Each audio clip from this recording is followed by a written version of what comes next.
आपला परिवार कृषी परिवार चॅनलला सबस्क्राईब करा, बाजूचे बेल आयकॉन प्रेस करून ऑल नोटिफिकेशन ऑन करा। शेतकरी मित्रांनो, सोयाबीन पिकामध्ये बीज प्रक्रिया करत असताना बऱ्याच शेतकरी मित्रांच्या डोक्यामध्ये एक प्रश्न फिट बसलेला असतो की जर आपण कीटकनाशक, बुरशीनाशक, जीवाणू संवर्धन सोयाबीन बियाण्याला असं रगडलं खूप जास्त प्रमाणात तर त्या बियाण्याची उगवण चांगली होते। परंतु शेतकरी मित्रांनो, हे पूर्णपणे चुकीचं आहे। आपल्याला अजिबात सोयाबीनच्या बियाण्याला बुरशीनाशक, कीटकनाशक रगडू लावायचं नाही।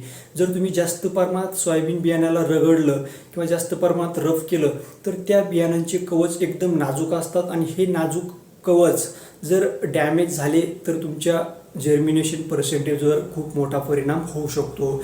त्यामुळे शेतकरी मित्रांनो, हा डोक्यातून प्रश्न काढून टाका की आपल्याला बियाण्यावर बीज प्रक्रिया करण्यासाठी रगडायचं।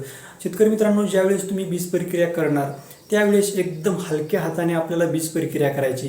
म्हणजे ज्यावेळेस तुम्ही 100 किलो बियाणे एखाद्या पोत्यावर किंवा एखाद्या ताडपत्रीवर टाकणार, ताडपत्रीवर टाकल्यानंतर त्यावर जे तुम्ही बुरशीनाशकाचं, कीटकनाशकाचं द्रावण टाकल्यानंतर तुम्हाला अशा पद्धतीने नाही तर अशा पद्धतीने ते बियाण्यामध्ये बोटं घालून तुम्हाला ते बियाणे खालीवर करायचे असतात, म्हणजे जेणेकरून ते बियाणे डॅमेज होणार नाही।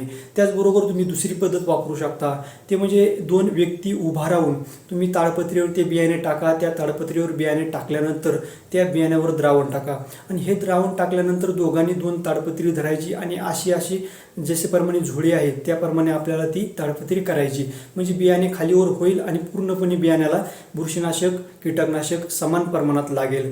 तर अशा पद्धतीने तुम्ही बीज प्रक्रिया करून तुमच्या होणारं नुकसान टाळू शकता।